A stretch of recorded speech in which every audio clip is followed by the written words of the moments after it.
What is up, Hustler Nation? So today I have a very interesting guest, and his name is Bobby Casey, and he's been a digital nomad and entrepreneur for the last 20 years or so. And his company, the one that he's primarily working on right now, specializes in helping digital nomads structure their business and residency for tax minimization and also asset protection. So as the world becomes more and more globalized, more and more economy, more and more people are making a living over the internet, and they don't have to be at a certain place, right? So navigating these areas can become increasingly complex, and that's where Bobby is here to help you out.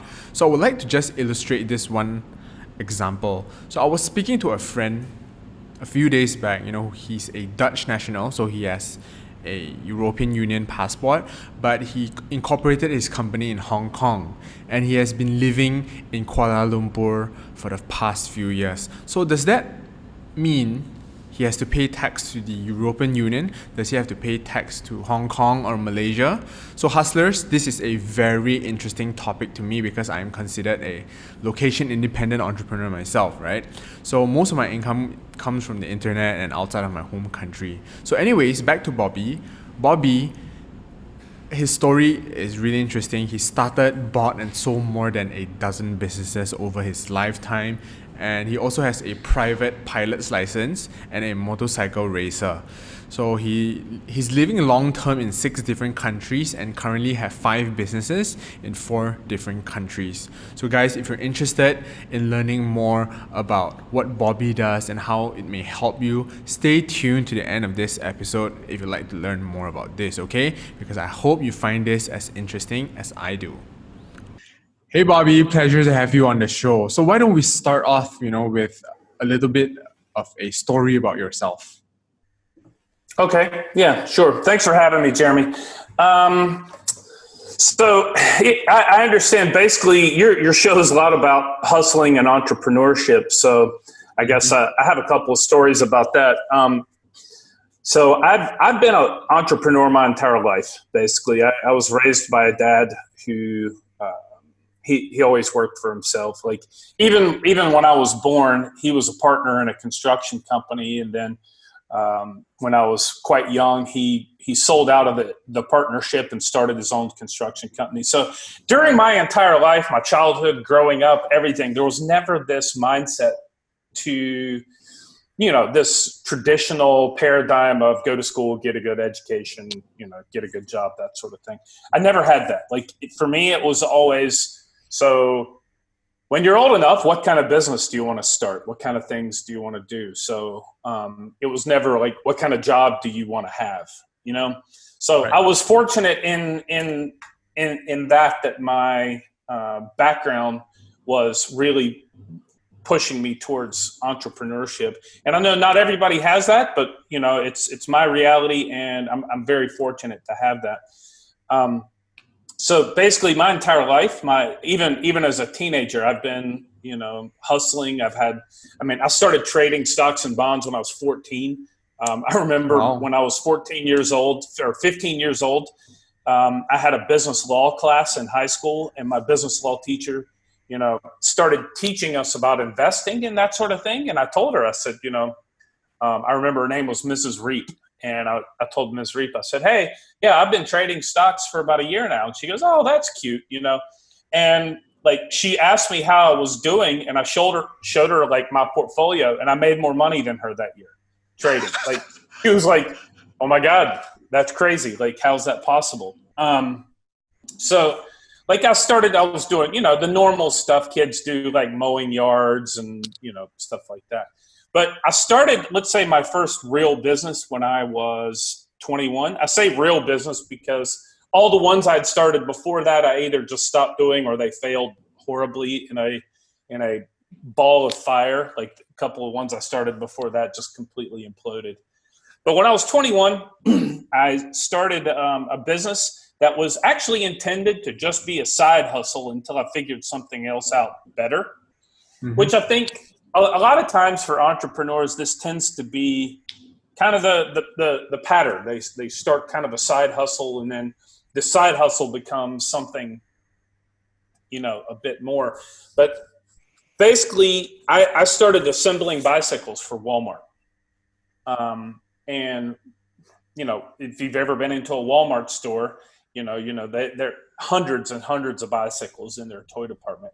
So they have to assemble them because Walmart only sells, fully assembled bicycles. They don't sell them in the box. Like Toys R Us used to sell them in the box.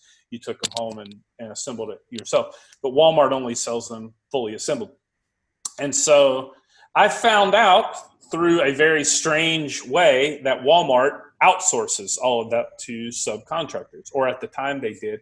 I was actually just shopping at Walmart when I was 20 or 21 years old. And I walked into a store and I saw a guy in the garden center of this Walmart assembling bicycles out there. And I asked him, I don't know, I asked him where something was in the store because I assumed he was an employee. Mm-hmm. I don't know. I asked him where the potted plants were or something. I don't know.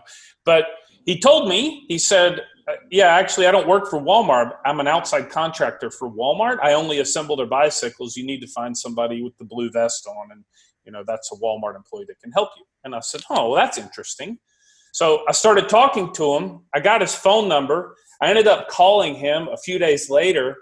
And this was just my mindset. Like, I just called and asked him. I said, hey, that's really interesting that you're assembling bicycles as a contractor for Walmart. And he told me he worked for a company that did that. And I asked him, like, I literally had just met this guy a couple of days before. And I asked him, I said, hey, maybe you'd like to start a business with me assembling bicycles for Walmart. Of course, you can imagine this guy on the other side of the phone thinking, like, literally, dude, I just met you a couple of days ago. I'm not starting a business with you. I don't know you. Like, you kind of flip the scenario and you think if you're the guy in the other position, you're like, what is this guy thinking? Like, seriously? Why would he just randomly call me and ask if he wants to start? I want to start a business with him. But anyway, he turned me down. He said, no, I don't want to start a business. Yeah, shocker, right? Yeah, he shockingly turned me down on my proposal.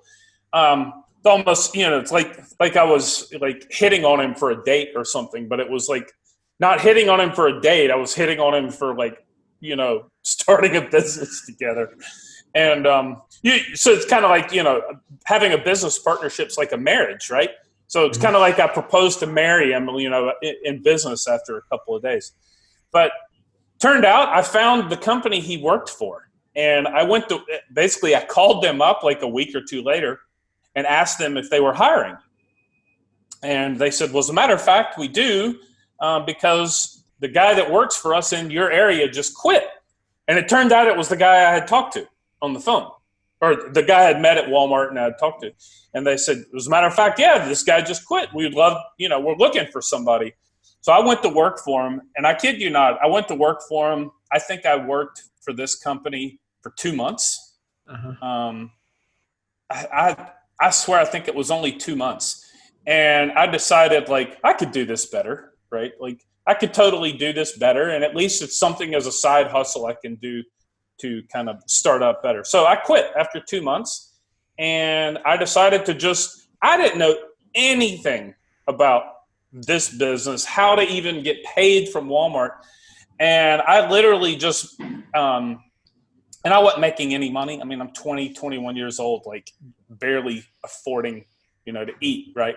And, I had an old beat up Chevy pickup truck, and I drove around visiting Walmart stores, all over, like I probably went as far out as like 3 or 4 hours out, but I mean, there's a ton of Walmart stores. So in the end, I think I ended up visiting like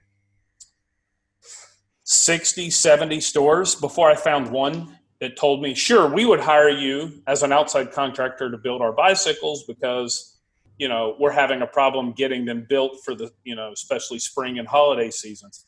And the guy asked me, he said, the store manager at this Walmart, it was in Durham, North Carolina. And he said, so let me get your vendor number. You've already applied for your vendor number and you have your insurance and everything, right? I didn't even know what that meant, a vendor number. I had no clue. So the Walmart store manager actually helped me get my vendor number, and I had to find an insurance agent to explain to me what it was I needed. I didn't even know what product liability insurance meant. So this was all meant to be a side hustle. And in my first year, I made 6 figures doing that. Like Just doing assembling it alone? bicycles. I hired, over the course of the year, I hired like 2 or 3 more people. And I ended up making 6 figures, like low 6 figures in that first year, that first 12 months I started. And then by the 3rd year, I was into low 7 figures. And like literally just assembling bicycles because, you know, I would pick up a few more stores. I'm working my ass off. And then, you know, a district manager for the Walmart, you know, 5 hours, the district 5-6 hours away would call me up and say, hey, you know, we heard you're doing a good job down there. Can you come help our 10 stores? You know, so it kind of grew like that. And then the business kind of expanded over time. We ended up doing home installations for sporting goods equipment and home play equipment. But I kept that business going until 2008 and I sold it. So that was kind of like a side hustle. Well, yeah, I'm not going to say how much I sold it for. Not nearly as much as I would if I would have sold it a couple of years earlier, because the economy was going into it. I sold it in 2008, so the economy had already started going into a downturn. But it was, you know, it was good enough money for me to turn around and reinvest a lot of money in 2008 and 9. And I did fairly well. So, but for me, the main point actually when I sold in 2008 was I wasn't happy with the business anymore. I'd reached the point where I was burned out. And so kind of a lesson I can kind of tell to other people who are starting businesses and they're in the growth mode. If your purpose of selling the business, like, which is a great reason to have a business, is to build it up enough to sell it and then cash out. If that's kind of your end game, sell the business when you love it.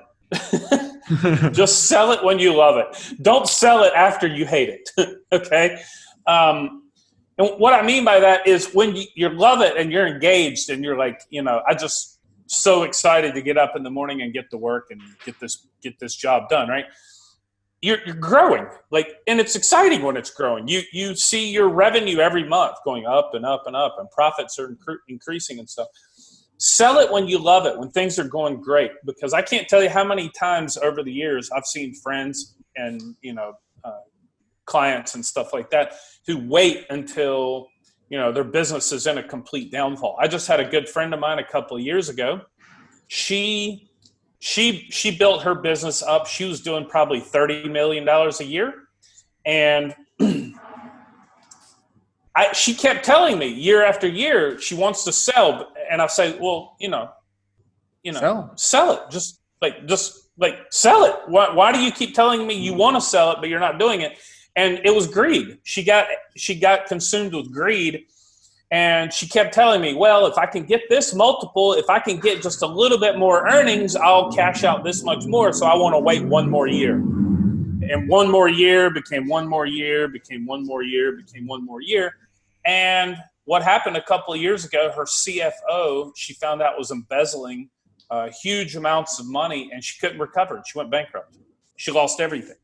And so, yeah, I mean, it was a disaster. I mean, she completely went bankrupt because, you know, there was a lot of other issues involved there. But the point was, she should have sold about 3 or 4 years prior when it was, you know, going up, right? And that's the thing a lot of people make the mistake of. Is they think, why would I sell this business? I love it. Well, the problem with that thinking is it's an ego-driven thought process that you think you're the smartest, the best, and nobody can beat you kind of thing, right? But the reality is, I don't care who you are, I don't care how smart you are, and I don't care how good you are at your business, there will always be somebody who comes in and kicks your ass. Always. So it's only a matter of time, because you're going to get kind of focused on your business processes and you get it kind of stuck in your head. This is the best way to do things. Somebody is going to come in and see your business what you're doing as an opportunity to do things a little bit better and leverage maybe some technology or some other thing that to improve upon what you're doing. And then it's too late. Then then you get burned, right? So I think that's sell really, when you're on really the upswing. very, very valuable advice. And I think a lot of people, they think, why would I sell a business that's profitable? And I think you really, really answered that very, very well. So, okay, let's go back to your story. You mentioned that, after selling that bike business, what do you do after that? Even during those years, I was doing other things. I had a bunch of commercial real estate, a few rental, like residential rental houses and stuff like that too. I actually bought and sold a restaurant during that time. Let me think. That would have been 2001 or 2 or something like that. I bought a restaurant. Now, I will say it was like a bar and grill kind of restaurant. Let's say more bar than restaurant. But we were a restaurant. We were a restaurant with an alcohol permit instead of just a bar. So I call it a restaurant, but really it was kind of more of a bar. And it's always kind of, especially guys, right? We always think it'd be really cool to own a bar. It'd be great. All our buddies can come hang out. It'd be a great meeting spot and great for networking and stuff like that. That seems like a great idea. Reality is bars and restaurants are a complete pain in the ass to run, and you don't really make any money. Now, obviously, some people do. Usually the people that really end up making money, they build chains or franchise or something like that. And they develop really good systems. But we clearly weren't, McDonald's or In-N-Out Burger or something like that, right? So we ended up making money. I ended up buying the restaurant. 12 months later, I sold it for double what I paid for it. And then made a few grand a month, during the year we owned it. So it was okay, but reality was it was a distraction, and it was kind of holding you even back. Though we doubled our money, it still wasn't really worth the energy and effort put into it during that year. And also during that time, I kind of started what I do today, because what I do now is I do a very specialized, I'm in a very specialized field. I do consulting for location independent entrepreneurs and investors. I help them basically structure their business and get their actual residency status established properly to minimize taxes and maximize asset protection. So think about it from this perspective. Imagine you are a Canadian with an e-commerce business selling on Amazon and Shopify in the US, and you're living in Thailand, okay? Mm-hmm. So there's a lot of complications there in that scenario where if you're Canadian, do you register a Canadian company or a US company or something else? And where do you pay tax? I'm a Canadian. Do I pay tax in the US? Do I pay tax in the US or in Canada or in the US or in Thailand? And there's a lot of variables and a lot of complications there. And so because of my background and also my education, I had a lot of experience in company structure and tax planning. So like going back to my childhood, let's say my dad's background was in accounting. Okay. Mm-hmm.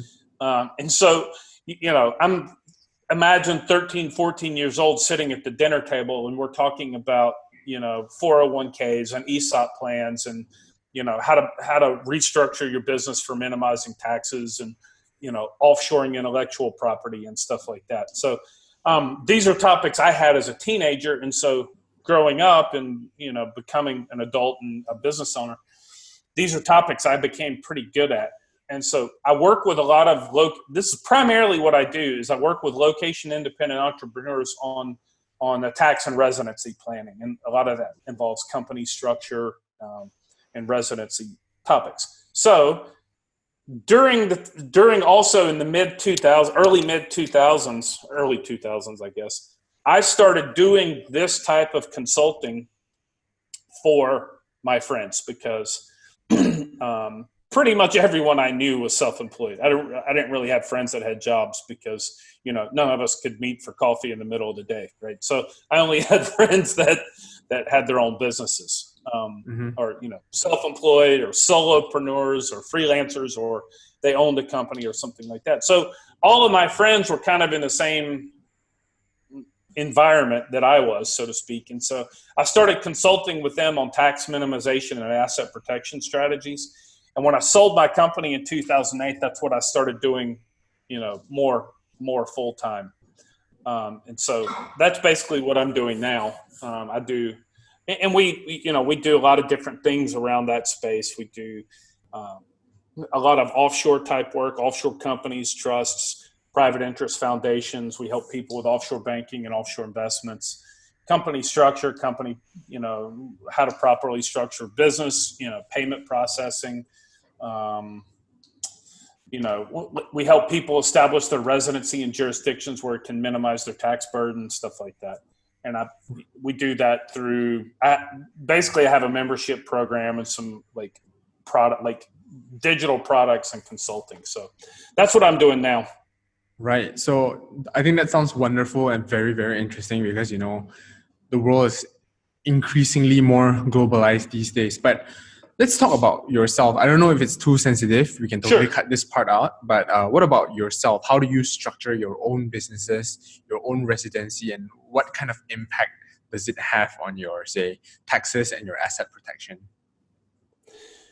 So I will give you some hypotheticals here because I don't really want to discuss exactly my personal situation, but I can give you only because you're going to publish this podcast and it becomes a public record. So I don't like to share very personal details on that for obvious reasons, but I can tell you certain things. So for example, I'll give you kind of a quick background. There are 4 different types of tax systems in the world from a personal standpoint. Okay. Mm-hmm. When I say personal standpoint, I mean personal taxation. I'm not speaking about the way companies are taxed and that sort of thing. Okay. Mm-hmm. So first and foremost, this is usually what you need to, this is one thing that's critically important to address first because of FATCA and CRS. Jeremy, are you familiar with FATCA and CRS? No, I'm not. Okay. And I'm sure most of our audience is not as well. So okay, so I'll do a quick explanation, but this could go into a longer topic for sure. FATCA is an acronym. It stands for Foreign Account Tax Compliance Act. It was a piece of legislation passed in the U.S., I believe in 2010. Took a few years to get implemented, but really since about 2016, it's been in full implementation. What FATCA is, it's a way for the U.S. Treasury Department to basically enforce U.S. law on financial institutions around the world to report any Americans that have accounts overseas. Okay, and the way that's enforced is, for example, let's say you've got an American. I'll use this example. You've got an American living in Germany who has a bank account at Deutsche Bank or Commerzbank or something like that. So the U.S. Treasury Department, if they query Deutsche Bank and say, we want to know we want to know any Americans you've got with accounts at Deutsche Bank and we need their account details, it forces Deutsche Bank to have to provide that information back to the U.S. Treasury Department. The method of enforcement they use is the SWIFT banking system. So the SWIFT banking system is a method of sending international USD transactions, US dollar transactions, because the US dollar is the reserve currency of the world, and it's still about 2/3 of all daily international transactions. They're all done in USD. So, for example, you've got a Japanese company wants to buy oil from Saudi Arabia. That actually happens in US dollars, okay? Mm-hmm. And so that means because it happens in US dollars, it means that wire transfer routes through a bank in New York. So if the Japanese company sends a US dollar wire. It goes through a New York bank back to the bank in Saudi Arabia. It doesn't go straight Japan to Saudi. Right. And because of that, the US central bank and the US Treasury Department control all USD transactions anywhere in the world.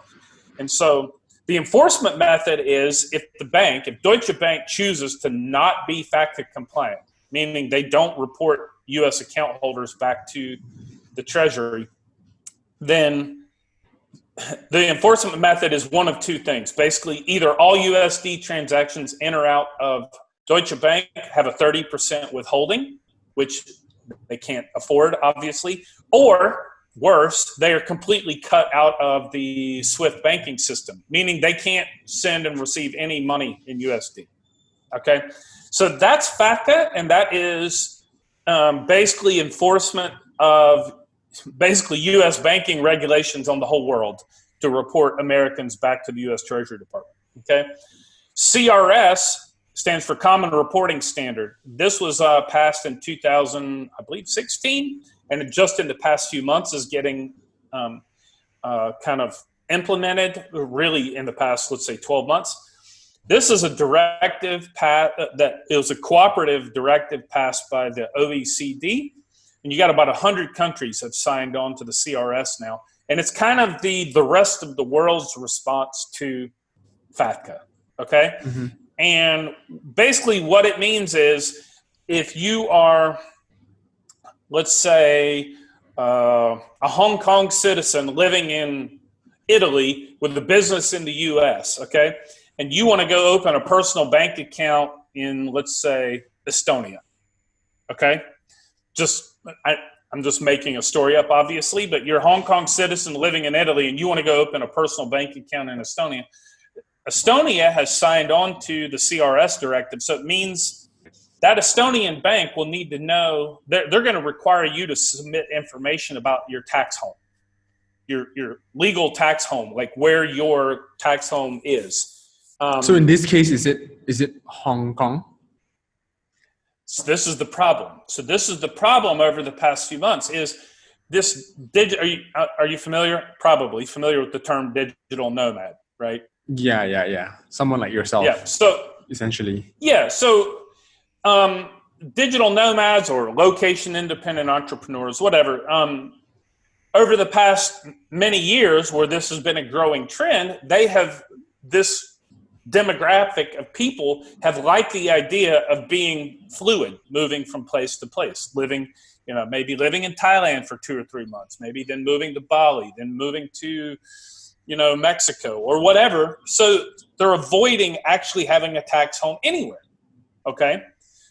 That's a problem now under CRS because now if you don't have a tax home, meaning like if you're a Hong Kong citizen, but you don't have a tax home anywhere, that Estonian bank where you're opening an account, they're going to default back to Hong Kong as your tax residency, okay? So if you're a Hong Kong resident, you're living in Italy for a couple of months, and then you're going to go live in Croatia for a couple of months, and then you're going to go live in, Malaysia for a couple of months or whatever.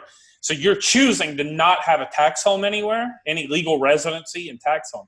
You've got a Hong Kong passport, you're a Hong Kong citizen, but you're choosing to not have a tax home and residency anywhere, then that Estonian bank under the CRS directive is going to report all of your income back to Hong Kong because by default, they're going to consider you a tax resident of Hong Kong in absence of actually any legal tax residency, okay?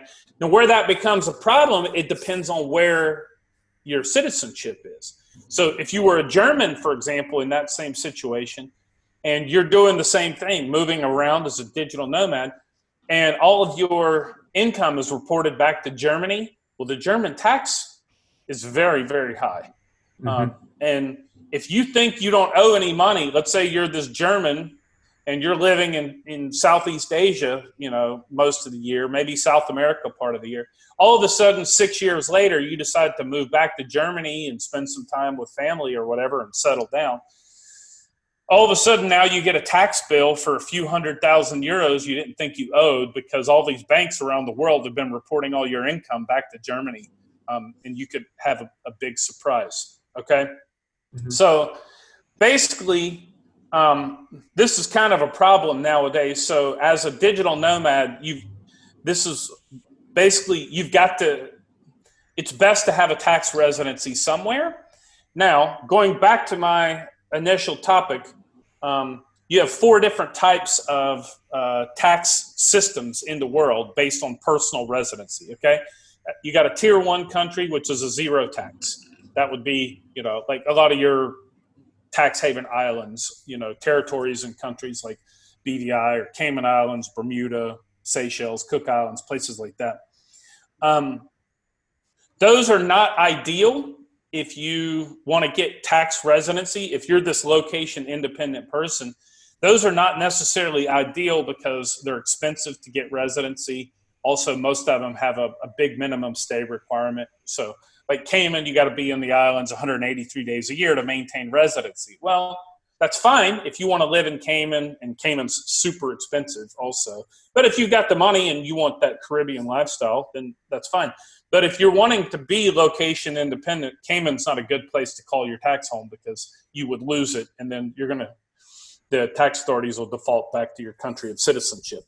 So you have tier two countries, which are residency-based territorial tax systems, meaning if you're a resident of that country, you only pay tax earned within the territory of that country. So there's a few countries around the world that are like that. Panama is one, Georgia, Singapore, Hong Kong, Paraguay. There's a few of those, not many, but there's a few. These are ideal to establish yourself as a tax resident of, because then you have a lot more freedom. Because imagine if you're a resident of Panama, but you don't do anything in Panama, you don't pay any tax, you don't have to report anything to Panama. You don't have to report any income or any activity in Panama because it's earned outside of the territory of Panama. Okay. Tier three would be, most of the world is a tier three country. 85-90% of the countries in the world are tier three. Tier three is a residency-based worldwide tax system, meaning if you're a resident of that country, you pay tax on worldwide income. And then tier four would be only two countries in the world, the U.S. and a small country in Northern Africa called Eritrea, are tier four, and that is a citizenship-based worldwide tax system, meaning if you're a citizen of that country, you pay tax on worldwide income. Now, if you're an American, there are loopholes to minimize taxes, especially if you're living abroad. And so there are some things you can do as an American. It just gets a little bit more tricky, but there are opportunities for Americans to minimize it.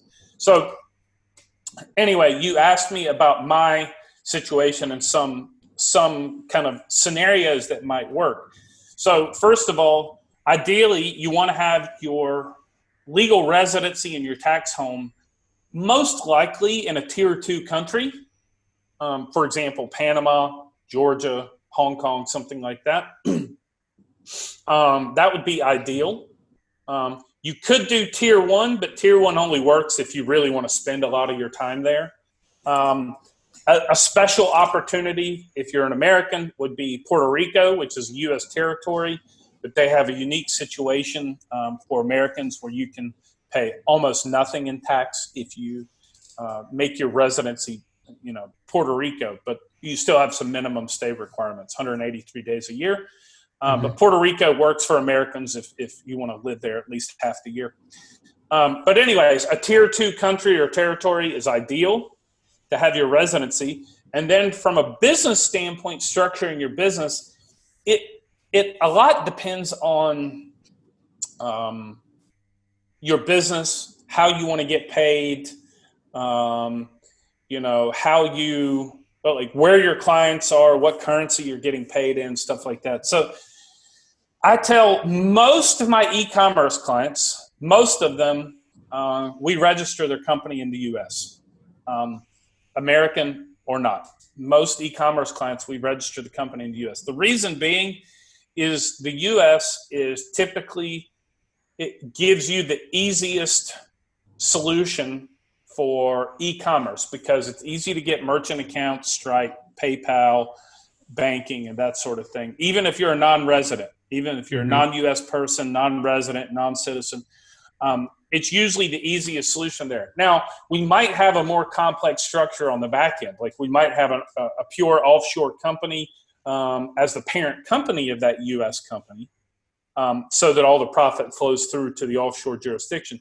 But from a simplicity standpoint for e-commerce, oftentimes a U.S. company is the easiest solution. Now, that also depends. If you're doing e-commerce, but you're focused purely on the European market, maybe a UK company is a better option. Although I'd say with Brexit maybe or maybe not happening at some point, maybe there could be a little bit of risk there. I don't think it's a big deal, but some people are a little uncomfortable with UK companies for e-com in Europe because the impending Brexit that keeps getting postponed. But I don't think it's a big deal, and you can always pivot from that later if you need to. So ideally, you want your residency in a tier 2 country. You want your company established in a place that actually makes sense for your business. Makes sense based on how you get paid, where your customers are located, what currency you're using, stuff like that. So, for example, let's say you do import-export out of China. Well, probably doesn't make a lot of sense to have a UK company in that case. Maybe you want to have a Hong Kong or a Singapore company. But there's complications with Hong Kong and Singapore nowadays. Hong Kong and Singapore used to be really good options for registering a company. Nowadays, they're very, very complicated. Like, for example, if you don't live in Hong Kong, if you don't have residency in Hong Kong or Singapore, basically the same situation, you have to have a resident director on the island now. Right. In either case, Hong Kong or Singapore, you have to have a resident director, and that adds cost and complexity to your situation. Plus, you have a lot of reporting requirements, and you have a lot of, you could potentially have a tax situation there, even if you're not living there, but you still have to have that resident director now. Whereas before you could get away without it, because now, let's say you had a Hong Kong company, and you've got your bank account at HSBC for your company. Well, HSBC, if you're not resident there and you don't have a resident director, they'll shut your bank accounts down. That's happening quite a lot over the past 2 years. And same thing in Singapore with Sing banks. So HUSTLR is actually incorporated in Singapore, and we actually got a nominee director, which adds like $1,000 a year in fees or something like that. It's required, yeah. Yeah, it's something you have to do now. And Singapore only makes, in my opinion, the problem, even if you have a nominee director, Hong Kong and Singapore really only make sense if you're doing business in Asia. Because otherwise, it's not a good long-term solution. The banks will eventually shut you down. And this is related to the CRS directive. If you can't show a legitimate establishment for your business within Asia, then the banks are going to shut you down eventually. So, and this is why you got a lot of digital nomad guys that are reading a lot of stuff online thinking, oh, I read this article that Hong Kong or Singapore is a great jurisdiction. I'm going to set up a Hong Kong company for my Amazon business in the US. You might get away with it for a few months, maybe a year, but they're going to shut you down. The banks guaranteed will shut you down in that scenario because you don't have any establishment in Asia. There's no reason for you to actually be there. And this is something that's really related to CRS. And it's slowly happening. I've had a lot of clients that have come to me that have had Hong Kong companies and bank accounts for 5 and 10 years that are now having their account shut down because, they're not showing, they don't have enough connecting factors to Asia to have the business established there. So banks are just saying, forget it. I had one client who had 7 figures he had a Singapore company and he had a Singapore bank account. He had a nominee director. Everything was fine, but all of his business he had nothing in Asia. And he had 7 figures in his account, DBS, I think, in Singapore. And basically he got a letter saying, we're closing your account. You've got 30 days to send us wire instructions on where to send your money. Like no warning, no nothing. Just a letter in the mail. You got 30 days to send us wire instructions of where to send your money. And he'd been banking with DBS for almost 10 years. He had well over $1 million USD, well over $1 million USD in the account. I've had very similar things happen with clients in Hong Kong also. So these are not good solutions unless you're going to be actually conducting business in Asia, because otherwise it's long term they're going to crush you. In the U.S., that's not a restriction. The U.S. doesn't care. You don't have to have a single dollar of revenue in the U.S. They could care less.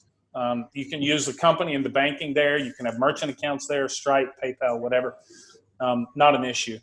Another one that's common nowadays is Estonia. People think this Estonian e-residency program and Estonian companies are, kind of the way to go for digital nomads. A lot of people are finding out nowadays they're really not that good. I was actually one of the first e-residents. I've spent 10 years in Eastern Europe. I used to live in Estonia. E-residency thing is a well-marketed, but mostly ineffectual program that doesn't really, or ineffective program that doesn't really offer much benefit. Like, I personally have an Estonian company. I'm a partner in an Estonian company. We have a bank account in Estonia, but we actually have a company in Estonia, like physical location, warehouse and everything. And even though I have an Estonian company with e-residency, every bank in Estonia turned me down to open a bank account. They said I didn't have enough connecting factors to Estonia. I'm like, are you kidding me? Like, I used to live here. I've got an e-residency card. I own a company here, but they said you don't have enough connecting factors to open a bank account here. The problem with Estonia is it's not necessarily bad. It's just complicated and expensive. Whereas you could get the same benefit with a much simpler and cheaper solution without having to deal with all the Estonian bureaucracy. And unless you speak Estonian or read and speak Estonian, the tax website is pretty complicated, because there's parts of the tax website for their company information. There's parts of it that's only in Estonian. They don't have it in English, right. Which is kind of funny, since they market it towards people all over the world to as a solution for location independent people. So that's my point. It's well marketed, but I can tell you from my own personal experience that dealing with certain components of the Estonian tax department, the websites are only in Estonian. And I even had my Estonian accountant call them because it was even too complicated, even in Estonian, to figure out. We had to call the Estonian tax department, and they explained to us, oh, yeah, this part's only in Estonian. You have to have an Estonian accountant to sort this out. So Estonia is a good option for a very narrow niche of businesses, people looking for certain types of businesses. But then there are other complications there. For example, unless something's recently changed, which it may have, you can't do PayPal in Estonia. PayPal doesn't have any establishment in Estonia. So you can't have an Estonian company with an Estonian bank account connected to PayPal. Because PayPal likes, if you want to have a PayPal account for a company, they like to see that you have your PayPal account in the same country as your bank account in the same country that your company is registered. Mm-hmm. Okay. Otherwise, it creates problems. You can get away with it on the personal level, but at the business level, it gets a little tricky. And they might open it, but then what'll happen is a couple of months later, they'll freeze your account and hold your funds for 6 months until they research it. So that creates a problem if you need to get paid with PayPal. But I can't tell you how many people I've talked to that have e-commerce that do their payment solution exclusively in PayPal, and then they go register an Estonian company to find out it doesn't work. Mm-hmm. So anyway, so when you think about company, like where you want to establish your company, you have to think from the bottom. How do you get paid? What's the tax system? Where for companies in the country where you're registering your company? And then does it make sense for your business based on your customer base, your currency, how you're getting paid, these types of things, okay? So if you're location independent, first, think about your residency. Where is your tax home? Second, think about these factors on how and where you register your company. Don't just read some blog that says Hong Kong or Singapore or Estonia or BVI or whatever is the place to go, because the person that wrote that article doesn't necessarily know your personal situation, right? That makes a lot of sense. Yeah. So I would like to go back and ask you something else about residency. You mentioned that the best countries to have tax residencies are places like Hong Kong and Singapore. So do you know what does it take to become a tax resident in those countries? Well, Hong Kong and Singapore are tier 2 countries. Both of those do have a minimum stay requirement to maintain your residency in the country. So they work just fine as long as you're willing to spend the time there. I think Singapore is 183 days. Hong Kong may also be 183 or maybe a little bit less. I can't remember. I have resources to look all this stuff up. I can't remember all of it in my head. But establishing residency, it's just a matter of, it depends on the country, but like both of those, the easiest way to establish residency is to register a company. You get the bank account open for the company. You hire yourself as a director of the company. You have to have some minimum amount of money in your business and your personal bank account. You need to have a home. Like you don't have to own it, but like you rent an apartment or you have some, like registered address where you live. And that's pretty much it. Usually those processes, unless you're already familiar with it or you speak the local language, it's much better to hire a local consultant or attorney to help you through the process, just because you could end up spending a lot of time, energy, and money and wasting an enormous amount of time, energy, and money kind of jumping through the hoops, and it might take you a long time to figure it out. Whereas if you just spend a few grand to hire somebody that knows what they're doing, you can get back to business as usual. But both of those are good options, especially if you want to live in Southeast Asia. And you're fine with the minimum residency requirements. If you want to be when you say residency requirements, you mean you have to stay there for X amount of days, correct? Yes. Yeah. Okay. Yeah. Like Singapore, you have to be in Singapore 183 days a year to maintain residency. Like I thought that's physically the same as say Cayman Islands and all that. Those are tier 1 countries.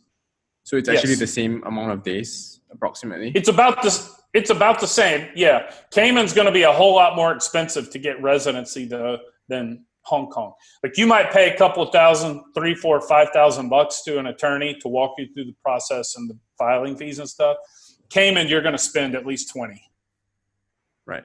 Of course, Hong Kong is also a very expensive place, just like Cayman Islands, to live too. Singapore is also super expensive to live. Cayman's probably a bit more expensive. Like even an acceptable 2-bedroom apartment or house in Cayman's going to be probably $5,000 a month to live in.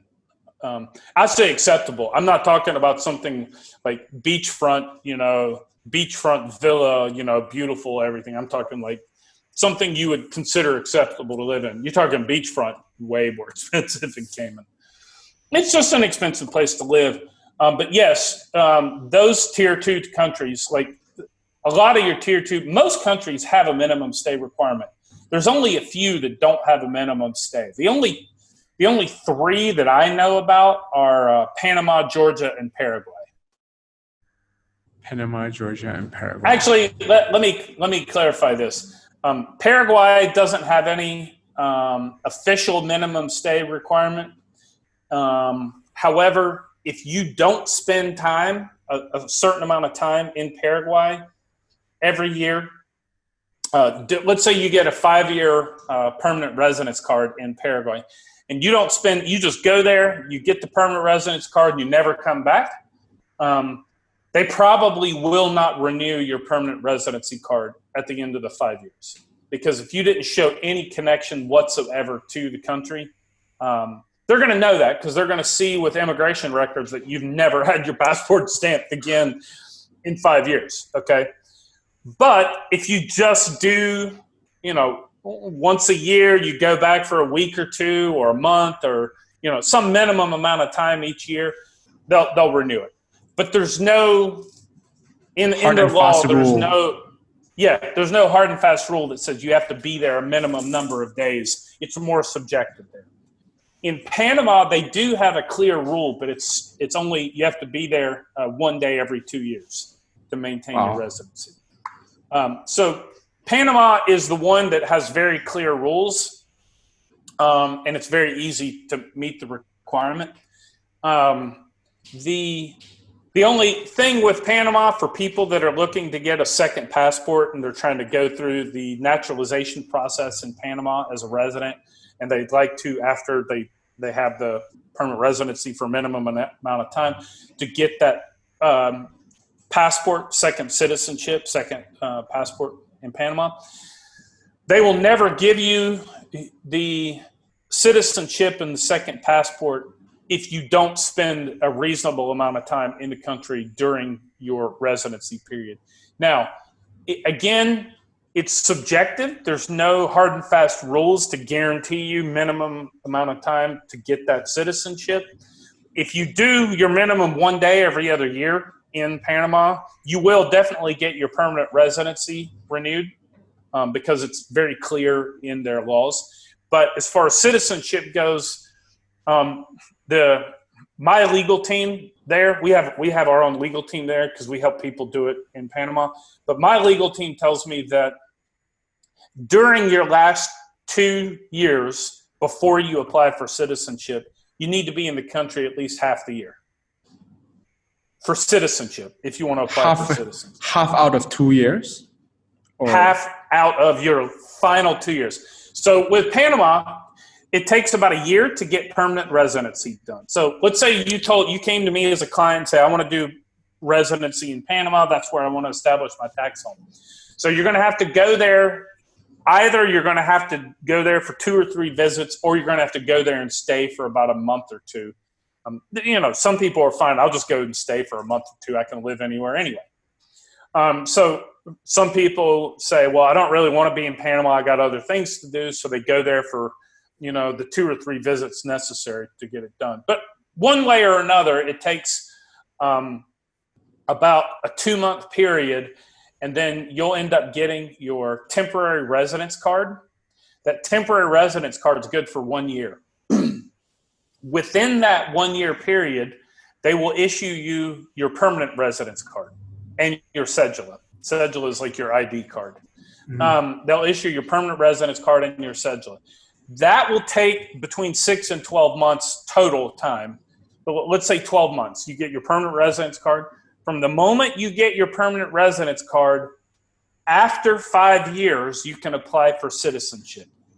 So 1 year plus 5, at 6 years, you can apply for citizenship. And then that takes 1 to 2 years to get approved, depending on how many people are in process applying for citizenship. So you're looking 7 to 8 years to get citizenship in Panama.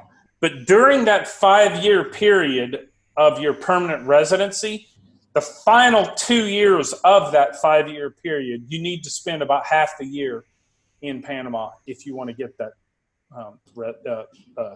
citizenship.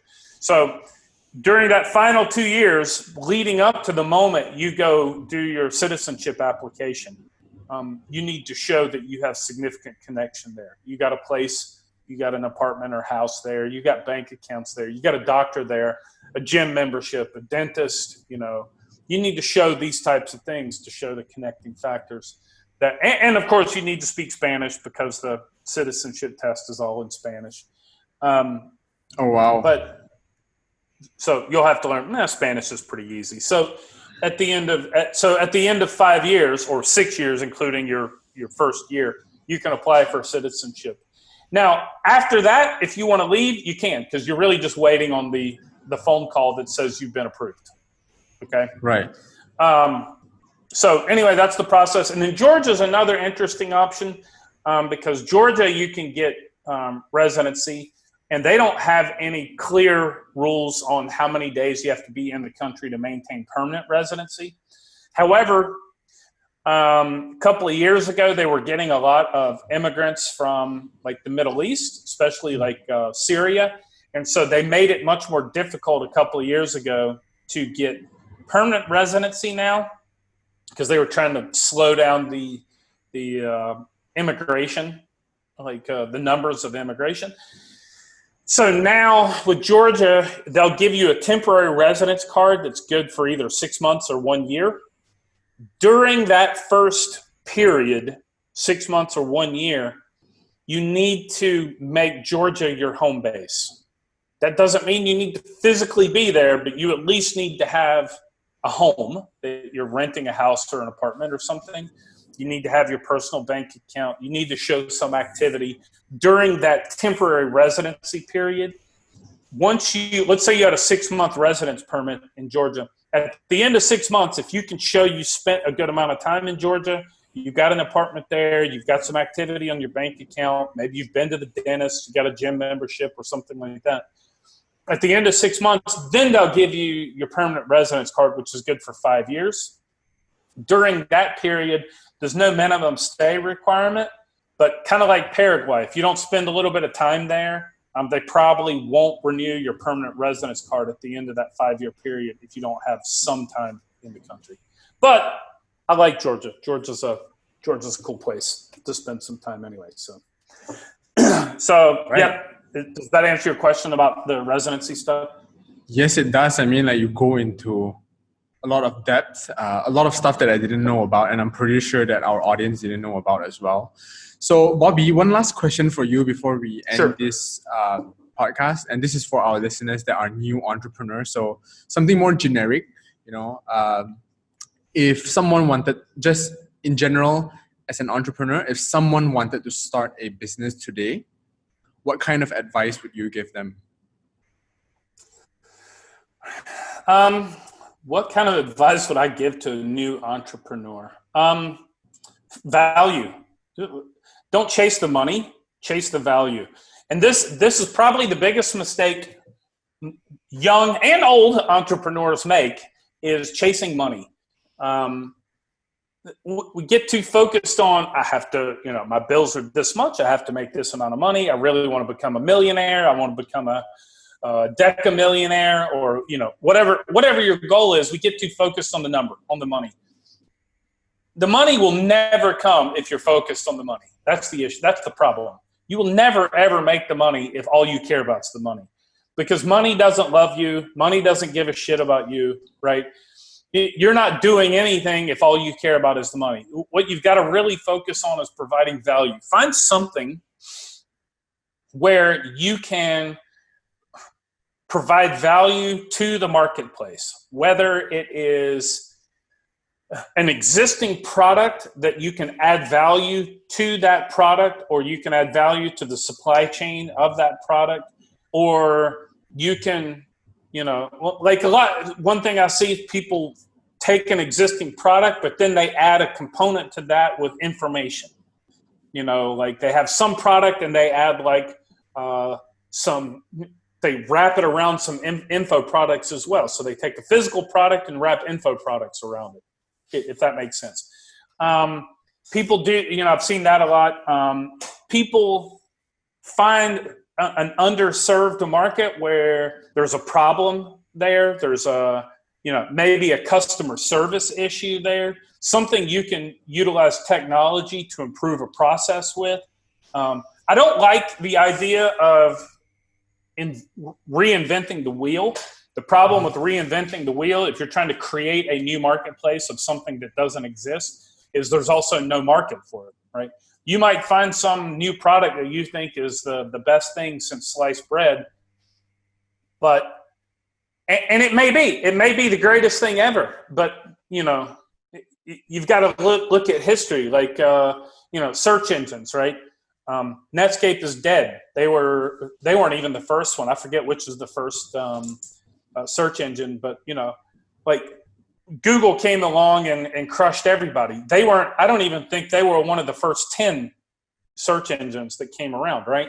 You don't want to be necessarily the first one that enters the marketplace. I mean, you can be if you're really committed to the product and you're really committed to it, but you're going to have to create a lot of demand, correct? Yeah, you have to create demand for a product that nobody knows they want, right?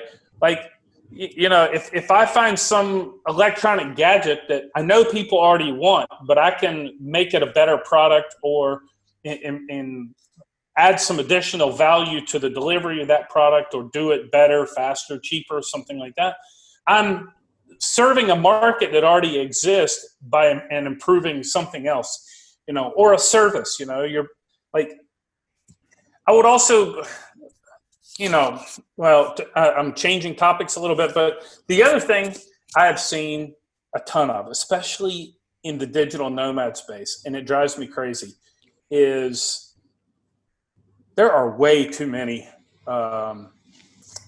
personal development coaches. Right.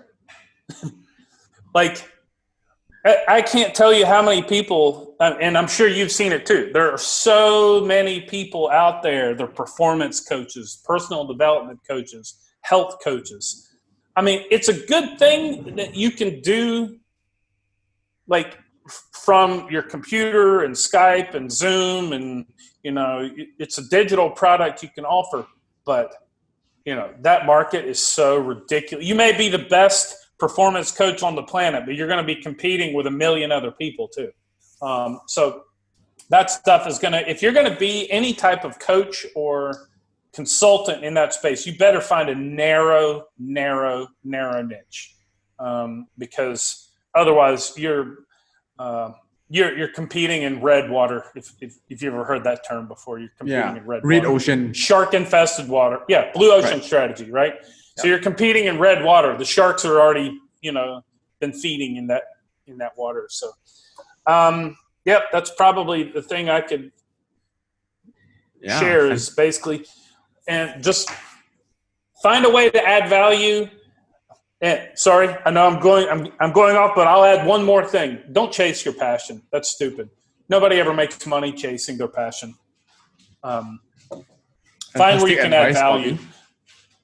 Yeah, find where you can add value. Don't do what you love. That's some of the dumbest advice I've ever heard people give entrepreneurs. Do what you love. Yeah, you'll end up hating it if that's what you chase for money. That's just a money chasing strategy. So anyway. So on top of that, one more key learning: sell your business when you love it. Right? I think that was one. Sell your business when you love what you're doing. Yep. Yeah. So okay. Before we end this episode, is there anything else that you'd like to add on to our audience? You know, like a self pitch or anything else? Anybody who wants to reach out to me, my website's globalwealthprotection.com. You know, we have our membership program. It's really highly focused towards location independent entrepreneurs and investors. And the membership program is for that demographic of people.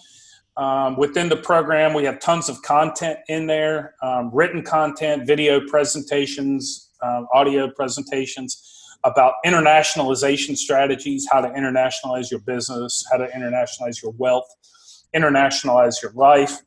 We have a lot of that type of content in there. Also, our members get discounts on all the other offerings that we have, like company formation, trust administration, private interest foundations. And lastly, all of our members get unlimited free 30-minute consultations where we can one-on-one kind of work out your personal situation for establishing a residency, or how to structure your business, or how to minimize your taxes, you know, privacy concerns. Like a lot of people, you know, are concerned about being exposed on the internet. So we talk a lot about how to kind of maximize your privacy using various strategies. And the membership program website is gwpinsiders.com. Okay, so that's gwpinsiders.com. Okay, and I'll be putting that in the show notes so you can Correct. check it out after this episode. Yep. And the main website is globalwealthprotection.com. And there we have all the information about the company, plus our blog and everything else. I've been writing a blog since 2008. You still write it yourself? I write a lot of it, yeah. Okay. I write a lot of it, and then I also have basically I have somebody that writes a lot for me, but typically I direct the content and then let my writer knock that out. Writers, actually I have 3 writers that write for me. So right. Okay, Bobby, thank you so much for joining us today, and it was a pleasure hosting you. I think I learned a lot from you in this episode, and I'm pretty sure that our audience would really appreciate the stuff that you shared. Very good. Thanks for having me on today. Take care. Take care. Bye. Bye. So hustlers, I hope you enjoyed that episode. That was the end of the episode already. So a few things that I want to hear from you about. I want to hear your feedback. What do you think about this episode? What do you think about Bobby? Let me know by going to HUSTLR.com/feedback and give me some real feedback, because I'm always trying to make this show better and I need your help in doing that, okay? So yeah, that's it. See you in the next episode. Bye.